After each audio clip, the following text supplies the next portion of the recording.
العلم هو النور الهادي والمفتاح لكل الخير من يرد الله به خيرا. بسم الله الرحمن الرحيم. الحمد لله رب العالمين. الحمد لله حمدا كثيرا طيبا مباركا فيه. سبحان الله وبحمده عدد خلقه ورضا نفسه وزنة عرشه ومداد كلماته. وصلى الله وسلم على نبينا محمد وعلى آله وأصحابه وبارك وسلم تسليما كثيرا كثيرا. بسم الله الرحمن الرحيم. وحكمه التوقف فيه بشرط التأمل ليترجح بعض وجوهه للعمل به. يعني التوقف عن اعتقاد معنى معين من المعاني والتأمل لأجل ترجح بعض الوجوه لأجل العمل لا للعلم القطعي كما تأملنا في القرء بعدة أوجه أحدها بصيغة ثلاث والثاني بكون أقل الجمع ثلاثة على ما مر والثالث بأنه بمعنى الجمع والانتقال والمجتمع هو الدم في أيام الطهر وكذا المنتقل هو الدم في أيام الحيض وتحقيقه أن الحيض إن كان هو الدم فهو المجتمع والمنتقل وإن لم يكن جامعا بخلاف الطهر فإنه ليس بجامع ولا مجتمع ولا منتقل وإن كان أيام الدم فهي محل الاجتماع والانتقال بخلاف أيام الطهر فإنها ليست بمحل الانتقال وإن كانت محلا للاجتماع في باد الرأي وقد أوضحت ذلك في التفسير الأحمدي وها هنا لا يسعه المقام. اور اس کا حکم یہ ہے کہ اس میں بشرط تأمل توقف کیا جائے تاکہ اس پر عمل کرنے کے لیے کوئی ایک فرد راجع ہو جائے، یعنی معانی میں سے معنی معین کے اعتقاد سے توقف کیا جائے اور عمل کرنے کے لیے نہ کہ علم قطعی کے لیے کسی ایسے فرد کو ترجیح دینے کے لیے تأمل کیا جائے جیسا کہ ہم نے لفظ قرء میں متعدد وجہوں سے تأمل کیا ہے۔ ان میں سے ایک ثلاثتن کا صیغہ ہے، دوسرے اقل جمع کا 3 ہونا ہے جیسا کہ گزر چکا ہے۔ سومیہ کے لفظ قرء جمع اور انتقال کے معنی میں ہے، چنانچہ ایام طہر میں جمع ہونے والی چیز خون ہے اور ایام حیض میں منتقل ہونے والی چیز خون ہے۔ اور اس کی تحقیق یہ ہے کہ حیض اگر خون ہے تو وہ مجتمع بھی ہے اور منتقل بھی اگرچہ جامع نہیں ہے، برخلاف طہر کے کہ نہ وہ جامع ہے نہ مجتمع ہے اور نہ منتقل ہے۔ اور اگر ایام دم کا نام حیض ہے تو وہ محل اجتماع اور محل انتقال ہے، برخلاف ایام طہر کے، اس لیے کہ وہ محل انتقال نہیں ہے اگرچہ بظاہر محل اجتماع ہے، اور میں نے تفسیر احمدی میں اس کی خوب وضاحت کی ہے۔ یہ مقام اس کی گنجائش نہیں رکھتا ہے۔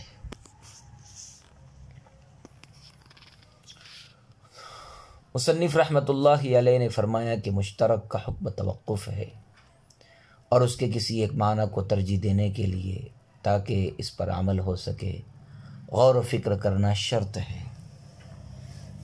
مصنف کے عبارت میں لیے ترجح تأمل کے ساتھ متعلق ہے اور للعمل شرط کے ساتھ متعلق ہے، اور مطلب یہ ہے کہ مشترک کے کسی ایک معنی کو ترجیح دینے کے لیے غور کرنا اس پر عمل کرنے کے لیے شرط ہے۔ شارح کہتے ہیں کہ مشترک کے حکم میں 2 باتیں ہیں، ایک تو یہ کہ مشترک کے معانی میں سے ایک معنی معین پر اعتقاد کرنے کے سلسلے میں توقف کیا جائے، کیونکہ ہمارے نزدیک مشترک کے تمام معانی کو مراد لینا درست نہیں ہے، لہذا ایک معنی مراد ہوگا اور وہ ایک معنی غیر معین ہے، اور ایک کو دوسرے پر ترجیح بھی حاصل نہیں ہے، لہذا کسی ایک معین معنی پر اعتقاد رکھنے کے سلسلے میں توقف کرنا واجب ہوگا۔ دوسری بات یہ کہ کسی ایک معنی کو ترجیح دینے کے لیے تأمل اور غور و فکر کرنا ضروری ہے۔ یہ خیال رہے کہ یہ غور کرنا اس پر عمل کرنے کے لیے ہوگا، نہ کہ اعتقاد اور یقین کرنے کے لیے، جیسا کہ ہم نے سابق میں لفظ قرء میں چند طریقوں سے تأمل کیا ہے۔ ان میں سے ایک طریقہ تو یہ ہے کہ ثلاثہ کے صیغے میں تأمل کیا ہے، چنانچہ کہا کہ اگر قرء سے حیض مراد لیا جائے تو لفظ ثلاثہ کے موجب پر بغیر کمی بیشی کے عمل ہو جاتا ہے، اور اگر طہر مراد لیا جائے تو ثلاثہ کے موجب پر عمل نہ ہوگا، بلکہ 3 طہر سے کم ہو جائیں گے یا زیادہ ہو جائیں گے۔ اس کی تفصیل خاص کے حکم پر تفریع رابع کے تحت گزر چکی ہے۔ دوسرا طریقہ یہ ہے کہ آیت والمطلقات یتربصن بانفسہن ثلاثۃ قروء میں لفظ قروء جمع ہے اور اقل جمع 3 ہے۔ اس کی تفصیل اور اس پر اعتراض بھی چوتھی تفریع کے تحت گزر چکا ہے۔ تیسرا طریقہ یہ ہے کہ لفظ قرء ازداد میں سے ہے، یعنی اس کے معنی جمع کے بھی آتے ہیں، جیسے قرأت الشیء قرآناً، میں نے شے کو جمع کیا، اور اس کے بعض کو بعض کے ساتھ ملایا، اور انتقال کے معنی بھی آتے ہیں، جیسے قرأ النجم، اس وقت بولا جاتا ہے جب کہ ستارہ ایک جگہ سے دوسری جگہ کی طرف منتقل ہو جائے۔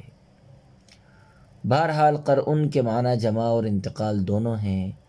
اور یہ دونوں معنی متحقق ہیں، کیونکہ خون ایام طہر میں جمع ہوتا ہے اور ایام حیض میں منتقل ہوتا ہے۔ شارح رحمۃ اللہ علیہ نے کہا کہ قرء کے معنی حیض کے ہے۔ اب اگر حیض سے مراد خون ہے تو خون مجتمع بھی ہوتا ہے اور منتقل بھی ہوتا ہے، اگرچہ جامع نہیں ہوتا، برخلاف طہر کے کہ وہ نہ جامع ہوتا ہے، نہ مجتمع ہوتا ہے، اور نہ ہی منتقل ہوتا ہے۔ اور اگر حیض سے مراد ایام دم ہو تو ایام دم محل اجتماع اور محل انتقال دونوں ہوتے ہیں، برخلاف ایام طہر کے کہ وہ محل انتقال نہیں ہوتے، اگرچہ بظاہر محل اجتماع ہوتے ہیں۔ بہرحال حیض سے مراد دم ہو یا ایام دم ہو، حیض کے اندر لفظ قرء کے دونوں معنی کا تحقق ہو جاتا ہے، اور طہر کے اندر دونوں معنی کا تحقق نہیں ہوتا، اس لیے بھی لفظ قرء سے حیض مراد لینا مناسب ہے، نہ کہ طہر۔ شارح کہتے ہیں کہ میں نے اس مسئلے کی پوری تفصیل تفسیر احمدی میں ذکر کی ہے، یہ مقام اس کی گنجائش نہیں رکھتا ہے، لہذا اگر تفصیل دیکھنی ہو تو تفسیر احمدی کی طرف رجوع کرنا چاہیے۔ ولا عموم له أي للمشترك عندنا لا يجوز إرادة معنييه معا، وقال الشافعي يجوز أن يراد به المعنيان معا كما في قوله تعالى إن الله وملائكته يصلون على النبي فالصلاة من الله رحمة ومن الملائكة استغفار، وقد أريد بلفظ واحد وهو قوله يصلون، ونحن نقول سيقت الآية لإيجاب اقتداء المؤمنين بالله والملائكة، ولا يصلح ذلك إلا بأخذ معنى عام شامل للكل وهو الاعتناء بشأنه، فيكون المعنى إن الله وملائكته يعتنون بشأنه يا أيها الذين آمنوا اعتنوا أيضا بشأنه، وذلك الاعتناء من الله تعالى رحمة ومن الملائكة استغفار ومن المؤمنين دعاء۔ اور اس کے لیے کوئی عموم نہیں ہے، یعنی ہمارے نزدیک مشترک کے لیے کوئی عموم نہیں ہے، لہذا ایک ساتھ اس کے 2 معنی کا ارادہ کرنا جائز نہ ہوگا۔ اور امام شافعی نے کہا کہ مشترک لفظ سے ایک ساتھ 2 معنی کا ارادہ کرنا جائز ہے، جیسا کہ باری تعالیٰ کا قول ان اللہ و ملائکتہ یصلون علی النبی میں ہے۔ لفظ صلاۃ اللہ کی طرف سے رحمت ہے اور ملائکہ کی طرف سے استغفار ہے، اور لفظ واحد یعنی یصلون سے دونوں معنی مراد ہے۔ اور ہم کہتے ہیں کہ یہ آیت اس لیے لائی گئی ہے تاکہ مومنین پر اللہ اور ملائکہ کی اقتداء واجب ہو، اور یہ صحیح نہیں ہوگا مگر ایسے معنی مراد لے کر جو عام ہوں اور سب کو شامل ہو، اور وہ معنی رسول اللہ کی شان کی طرف متوجہ رہنے کے ہے، پس معنی ہوں گے کہ اللہ تعالیٰ اور فرشتے حضرت صلی اللہ علیہ وسلم کی شان کی طرف متوجہ رہتے ہیں، لہذا اے مومنو تم بھی رسول اللہ کی شان کی طرف متوجہ رہو، اور یہ متوجہ رہنا اللہ کی طرف سے رحمت ہے، اور ملائکہ کی طرف سے استغفار ہے، اور مومنین کی طرف سے دعا ہے۔ مصنف رحمۃ اللہ علیہ نے کہا کہ ہم حنفیوں کے نزدیک عموم مشترک جائز نہیں ہے، یعنی اطلاق واحد سے بیک وقت مشترک کے دونوں معنی کا ارادہ کرنا جائز نہیں ہے، اور امام شافعی رحمۃ اللہ علیہ نے فرمایا کہ عموم مشترک جائز ہے، یعنی لفظ مشترک سے بیک وقت دونوں معنی کا مراد لینا جائز ہے۔ امام شافعی کی دلیل یہ آیت ہے ان اللہ و ملائکتہ یصلون علی النبی، اس آیت میں لفظ صلاۃ مشترک ہے، کیونکہ اگر صلاۃ اللہ کی طرف سے ہو تو وہ رحمت ہوتی ہے، اور اگر ملائکہ کی طرف سے ہو تو وہ استغفار ہوتا ہے، اور یہاں آیت میں لفظ واحد یعنی یصلون سے بیک وقت دونوں معنی مراد ہے، پس ثابت ہوا کہ عموم مشترک جائز ہے۔ ہماری طرف سے اس کا جواب یہ ہے کہ آیت کا مقصد یہ ہے کہ مومنین پر اللہ اور ملائکہ کی اقتداء کرنا واجب ہے، اور یہ اسی وقت درست ہو سکتا ہے جبکہ صلاۃ سے ایسے معنی مراد ہوں جو سب کو عام ہو اور شامل ہو، اور وہ معنی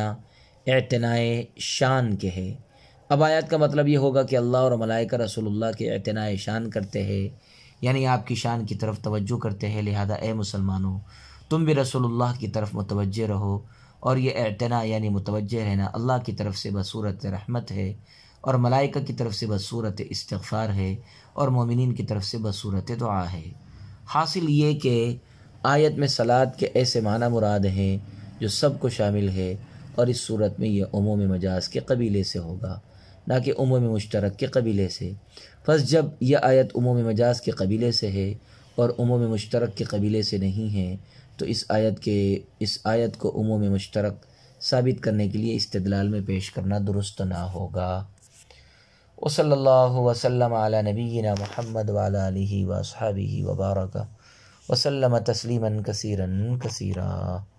السلام عليكم، لا تنسوا الاعجاب بالفيديو والاشتراك في القناة تشجيعا لنا لنستمر بنشر المزيد إن شاء الله.